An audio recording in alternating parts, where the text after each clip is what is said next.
Hello, my name is Crystal Morris. I am a licensed professional counselor and the owner of Butterflies Prospering Wellness Company. Today, I would like to talk to you guys about using positive psychological assessments in private practice. So, one of the assessments today I will talk about is the PERMA Profiler. So, I will share my screen and kind of show you and walk you through what that assessment looks like. So, depending on your approach to counseling and what you take, will determine the assessments that you will tend to use with your clients and their presenting problems. So join me as we look at the PERMA profiler.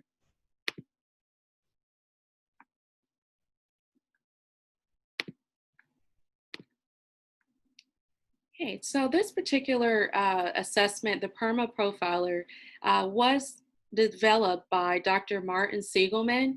He is one of the founders in the field of positive psychology, and he defines the five pillars of well-being. PERMA, standing for PERMA. So P stands for positive emotion, E for engagement, R for relationships, M for meaning, and A for accomplishment. The PERMA profiler, it measures those five pillars along with negative emotions and health. So if I'm trying to assess the well-being, overall well-being of a particular client, this is one of the positive psychology assessments that I would use. So if we're looking at P and N, stands for that positive and negative emotion, emotions are an important part of well-being. So the emotions can range from very negative to very positive. So we want to be able to look at this assessment and determine that from our client based on their responses. So as I scroll down a little bit here, you can see the E for engagement, and that refers to being absorbed, interested, and involved in activity around the world and self. So there's a different scale below that I'll review here just a second on how to score each one of these pillars. R is for relationships, referring to feeling loved, supported, and valued by others, and having positive relationships with others, how that's important. Meaning is assessed, refers to having a sense of purpose in life, a direction where life is going. And then A, accomplishment, can be objective, marked by honors or rewards received and those feelings of mastery. Then they have an H for health. Although it's not a part of the exact PERMA model itself, but physical health is one of those elements of overall well-being that's important to look at.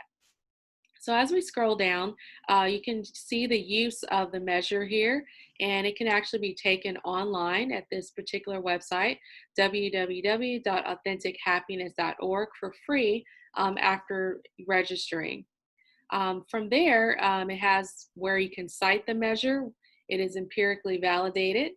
And then the questionnaire portion, administering it, it consists of 23 items. So it has the health, negative emotions, loneliness, and overall happiness questions. They're going to act as fillers for the 15 PERMA questions. So there's 3 per PERMA domain. Okay, so once the client actually takes that, the questions are on a scale of 11-point scale ranging from 0 to 10.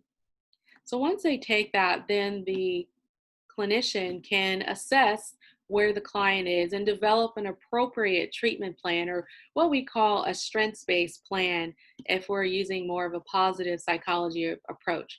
So when we're taking a positive psychology approach to an assessment or looking at it using one, we're focusing on our client's strengths versus their deficits or problems. So this, as we look down here, you can see some examples, a slider scale here. These are the questions that the client would answer, and then once this can be scored at the end of a session or right after the client has finished, and then you can kind of review their results to see where are they at in relevance to overall well-being and how they feel. So these are examples of the questions, and of course it will look different online as well. And then the scoring, here's how it's calculated. So it gives you the different ones that you would add up and then add together. And then the sample scoring, you can go on to psychometric information to get more information on how to read those scores as a clinician. So this is one of the main ones that I would use in a positive psychological assessment. There are several others: flourishing in life, quality life satisfaction. But this one is kind of like the beginner one to kind of assess and see where the client is. So I hope that you've learned a little bit about using positive psychological assessments in counseling and private practice. And stay tuned for any other videos that we have. You can follow us at butterfliesprosperingwellness.com to get more information on our counseling. Thank you.